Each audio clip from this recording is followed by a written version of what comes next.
Vinod highway पर गाड़ी चला रहा था।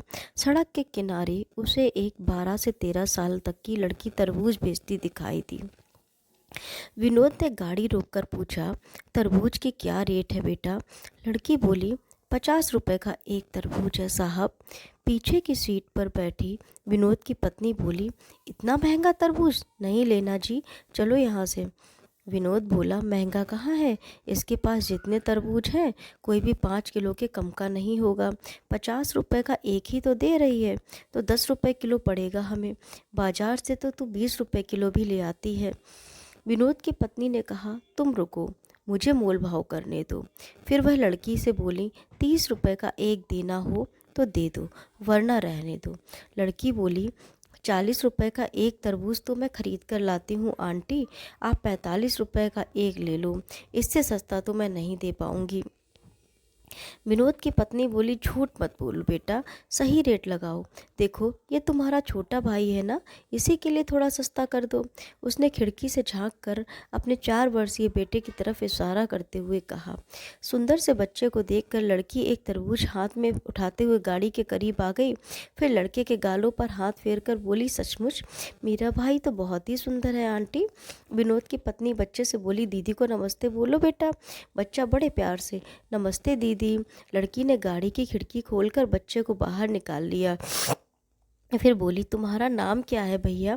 लड़का बोला, मेरा नाम गोलू है दीदी। बेटे को बाहर निकालने के कारण विनोद की पत्नी कुछ असहज हो गई। तुरंत बोली, अरे बेटा, इसे वापस अंदर भेज दो, इसे डस्ट से एलर्जी है। लड़की उसकी आवाज़ पर ध्यान न देते हुए लड़के से बोली, तू तो सचमुच गोल मटोल है रे भाई, तरबूज खाएगा? लड़के ने हाँ में गर्दन हिलाई तो लड़की ने तरबूज उसके हाथों में थमा दिया। 5 किलो का तरबूज गोलू नहीं संभाल पाया। तरबूज फिसल कर उसके हाथ से नीचे गिर गया और फूट कर 3-4 टुकड़ों में बट गया। तरबूज के गिर कर फूट फूट फूट कर रोने लगा।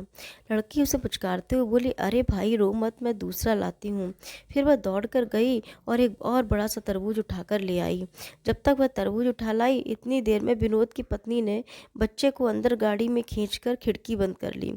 लड़की खुले हुए शीशे से तरबूज अंदर देते हुए बोली, ले भाई, ये बहुत मीठा निकलेगा। विनोद चुपचाप बैठा लड़की की हरकतें देख रहा था। विनोद की पत्नी बोली, जो तरबूज फूटा है मैं तो उसके पैसे नहीं दूंगी, मैं तुम्हारी गलती से फूटा है। लड़की मुस्कुराते हुए बोली, उसको छोड़ो आंटी, आप इस तरबूज के पैसे भी मत देना, ये मैंने अपने भाई के लिए लिया है।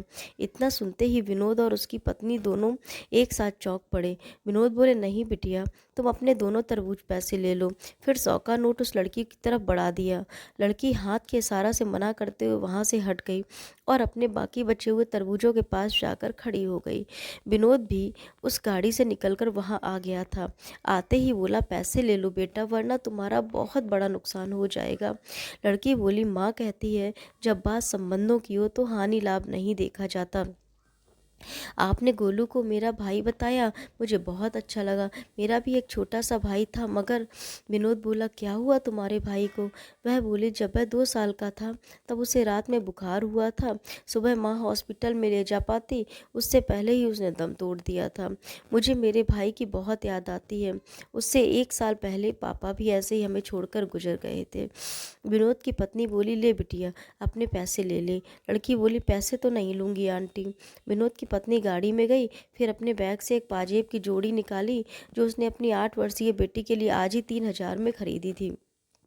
लड़की को देते हुए बोली, तुमने गोलू को भाई माना तो मैं तुम्हारी माँ जैसी हुई, अब तू लेने से मना नहीं कर सकती है। लड़की ने हाथ नहीं बढ़ाया तो उसने ज़बरदस्ती लड़की की गोद में पाजेब रखते हुए कहा, रख ले, जब भी पहनेगी तुझे हम सबकी याद आएगी। इतना कहकर वह वापस गाड़ी में जाकर बैठ गई। फिर विनोद ने गाड़ी स्टार्ट की और लड़की को बाय बोलते हुए लोग चल पड़े। विनोद गाड़ी चलाते चलाते सोच रहा था कि भावुकता भी क्या चीज़ होती है। कुछ देर पहले ही उसकी पत्नी 10-20 रुपए बचाने के लिए हथकंडे अपना रही थी, कुछ ही देर में इतना ही बदल गई तो 3,000 की पाजेब दे आई। फिर अचानक विनोद को लड़की की एक बात याद आई, संबंधों में हानि लाभ नहीं देखा जाता। विनोद का प्रॉपर्टी के विवाद को लेकर अपने ही बड़े भाई से कोर्ट में मुकदमा चल रहा था। उसने तुरंत अपने भाई को फ़ोन किया। फ़ोन उठाते ही बोला, भैया मैं विनोद बोल रहा हूँ। भाई बोला, फ़ोन क्यों किया? विनोद बोला, भैया आप वो मेन मार्केट वाली दुकान ले लो, मेरे लिए मंडी वाली छोड़ दो। अरे वो बड़े वाले प्लाट भी आप ले लो, मैं छोटे वाले ले लूँगा। मैं कल ही मुकदमा वापस ले रहा हूँ। सामने से काफ़ी देर तक आवाज़ नहीं आई। फिर उसके बड़े भाई ने कहा, इससे तो तुम्हें बहुत नुकसान हो जाएगा छोटे। विनोद बोला, भैया आज मुझे समझ आ गया है कि संबंधों में हानि लाभ नहीं देखा जाता, एक दूसरे की खुशी देखी जाती है। उधर से फिर खामोशी छा गई। फिर विनोद को बड़े भाई की रोने की आवाज़ सुनाई दी। विनोद बोले, रो रहे हो क्या भैया? बड़ा भाई बोला, इतने प्यार से पहले बात करता तो सब कुछ तुझे मैं दे देता। अब घर आ जा, दोनों प्रेम से बैठकर बंटवारा करेंगे। इतनी बड़ी कड़वाहट कुछ मीठे बोल बोलते ही ना जाने कहाँ चली गई थी। कल एक एक इंच जमीन के लिए लड़ रहे थे, वे आज भाई को सब कुछ देने के लिए तैयार हो गए थे।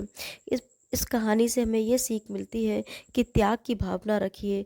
अगर हमेशा देने को तत्पर रहोगे तो लेने वाले का भी हृदय परिवर्तन हो जाएगा। याद रखें, संबंधों में हानि लाभ नहीं देखा जाता। यह कहानी मुझे बहुत अच्छी लगी।